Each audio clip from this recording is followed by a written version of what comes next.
Welcome back. It's great to see you. So we're going to move forward into chapter 5, and in this chapter we're going to talk about doing, and so it moves us into a new part of the book. It's talking about how do we do it? How do we now that you've convinced me that creativity is a good idea, what do I need to do to be more creative or to use my creative talents? And so one of the things to understand is that we don't have to just sit idly by and hope that creativity happens. We actually know through studies that there are things that we can do to help enhance our creativity or to help trigger it. It's already there, but we can help us to manifest it out and allow it to shine. So there's things that we can do. One of those are called creativity training programs. Now, not everybody has those, we understand. But these are very effective in increasing divergent thinking, and they also help to improve problem-solving skills, creative performance, and creative attitudes. So we know that there are programs that we can go through that will just help our brain to relax and learn to be creative on its own. So that's something to explore for sure. The creative problem-solving process, when we talk about that, when we talk about what is this process, what are we doing, are we trying to make happen, it consists of 7 steps typically. And that is, the first one is to clarify what problem needs to be resolved. And this is an area that's often missed, and it really is very important. Sometimes we are so overwhelmed by everything happening, we haven't clearly identified what exactly the problem is. So to be best able to resolve it, we have to spend some time creating the best question. What is the problem I'm trying to solve? So what is it that, we look at something as an enormity, like there's world hunger out there. Well, that's a big problem. What specifically am I trying to narrow down to solve? What this thing does that thing. So that's really important. And then once we've narrowed down the problem, I need a pen that writes in green, as opposed to this pen doesn't work, or it has to be very clear. From there, once we have a very clear picture of the problem, we start to just think about solutions, as many solutions as we can come up with, brainstorming, just ideate any and all solutions. We're not going to use them all, but one solution can lead to another idea and to another idea. So we're going to brainstorm that. And from there, we eliminate the ones that don't make sense. I love brainstorming sessions. They're a lot of fun. And you are not expected to use all those ideas. That's the third stage, when you go ahead and get rid of the ones that just don't make sense or aren't practical or can't be afforded or that kind of thing.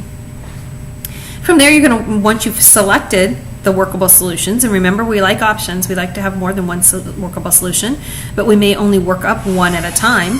From there, we're going to work on a plan and how we're going to move that situation to reality. So now that I've decided this is what I'm going to do, what steps am I going to take to move that plan or that idea into a reality?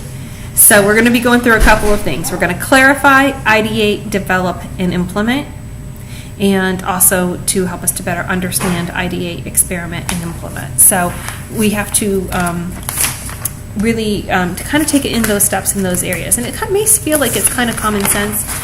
One of the areas I see the biggest deficit in is not really defining the problem well, and that can create other failures because the problem wasn't clear, so you didn't solve what you were looking for. So really focus in on the problem, and then what are the potential solutions to that problem.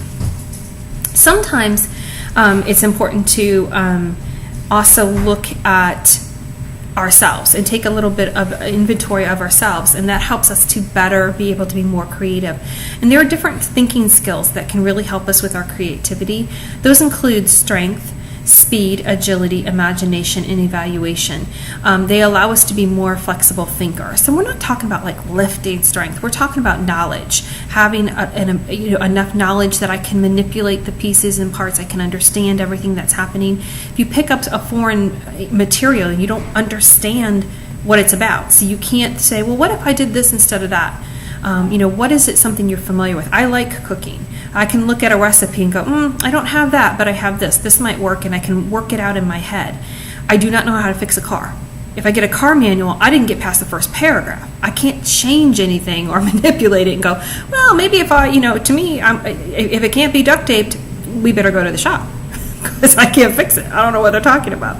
But I can do that with a recipe. So those are the things that you want to be able to do. You've got to have the skills and the knowledge base that allows you to change things around. We also, again, I think a really good important thing is to remember brainstorming. And brainstorming can be fun. Make it fun. We know people that are more creative are more fun. They have more humor. Have fun with it. Come up with the craziest ideas, and then sort through them and come up with just the good ones.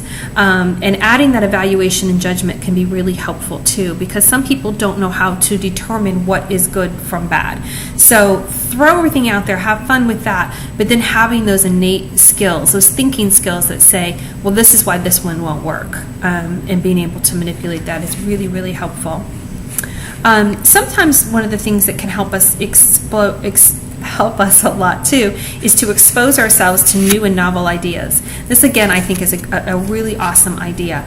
The more sometimes we kind of move ourselves into a bubble and we're not experiencing different things, so we haven't seen new ideas, and so we need to expose ourselves to as many new things as we can. New television programming, walk down a different street, try a different food, go into a store you've never gone into, take a different direction. There are so many things that we simply don't see anymore, and we just kind of get focused and we lose sight of so many things. So we really want to have new and novel experiences. Go do something you've never done before, and you will learn new things. We come out of the bigger our comfort zone becomes, the more exposure and the more creative we can be. So I really do want to encourage you guys to do that. It's so important. And it's harder as we get older. When we want our children to do it from very young, and we want to encourage that and make sure we continue to encourage it. Sometimes we forget it amongst ourselves, and we get into we do things the exact same way we've always done it. So if you're that guy or a girl, I do encourage you to really try some new things. That experience of a novel things will help you a great deal. Our goal is not to create a new idea, but to create many new ideas, so that you have some options and some things that you can choose from. And also to springboard off of those ideas and go, oh, and what about this? So once you get landed a good idea, then we keep moving that forward. So we want to have several good ideas and then see which one lets us manipulate it, which one can take us where we want to go. So this is another great chapter. I do hope you take the time to read it, and the process of how we can help ourselves to be more creative and really expand ourselves and expand our comfort zone. So hopefully you've enjoyed the chapter, and I will see you soon for chapter 6.